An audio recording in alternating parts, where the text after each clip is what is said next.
smart and how thankful are the Big 12 members right now in the decision to go ahead and move early like they did a few months back?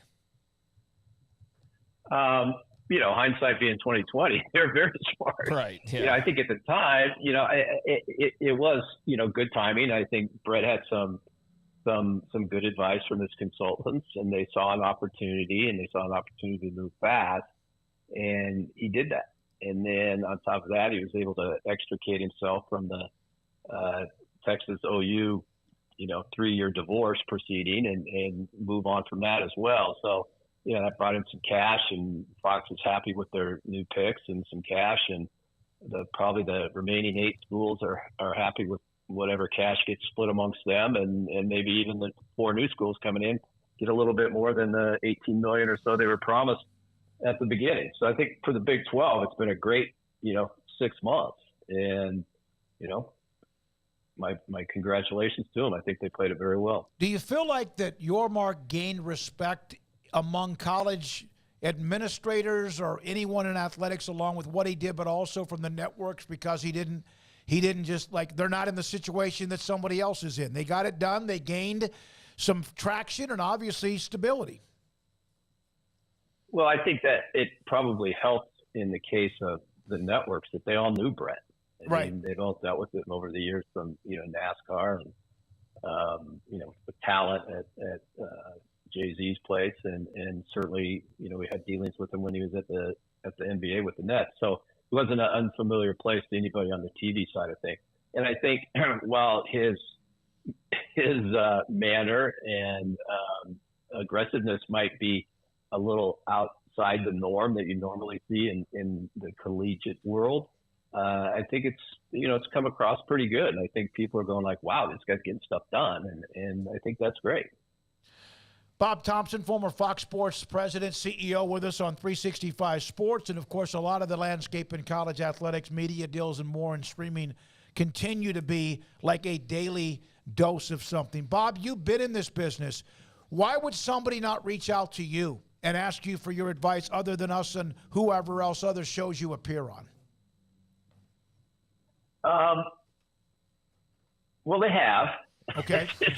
I've got something. I'm doing some other stuff, and that kind of precludes me from being involved in this with a conference specifically on TV deals. But I've talked to people and talked to a lot of the same folks everybody else talks to from a consultant standpoint, and it just didn't work out this round for me, and that's fine. I've got plenty of other things that are keeping me busy.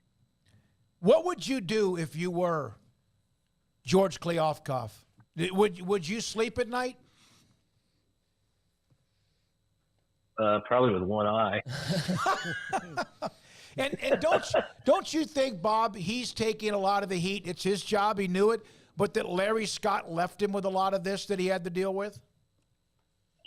He was left with some things that were probably less than ideal. I mean, the Pac-12 networks thing is certainly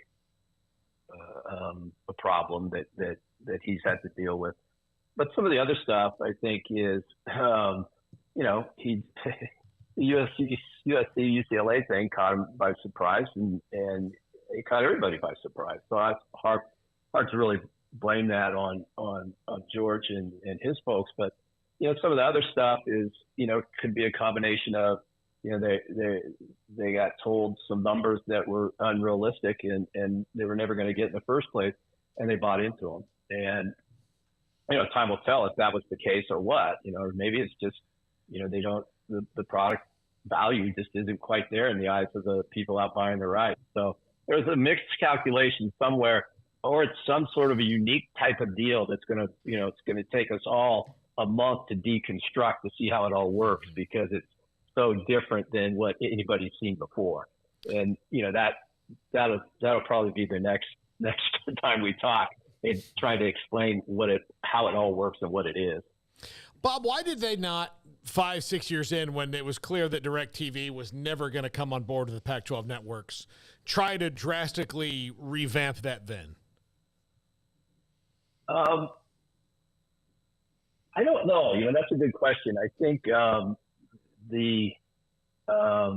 prior administration felt that maybe they would be able to write it out. I also heard that there was times when various entities made their existing partners, television-wise, made offers to take it over for them, and hopefully, along the lines of what the Big Ten Network and the SEC Network and the ACC Network, what those are, they could have hopefully quickly turned the Pac-12 networks into that, and that probably, again, hindsight being 2020, that would have been a very good decision at the time.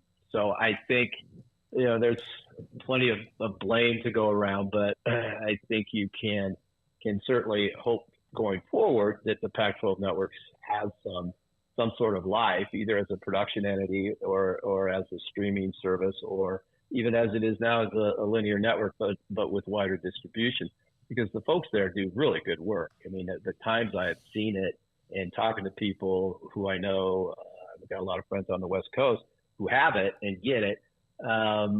They say it's great. The talent's good, the production qualities are high, and it's a good product. The problem is it's just, nobody can see. A lot of people can't see it outside of cable systems on the West Coast.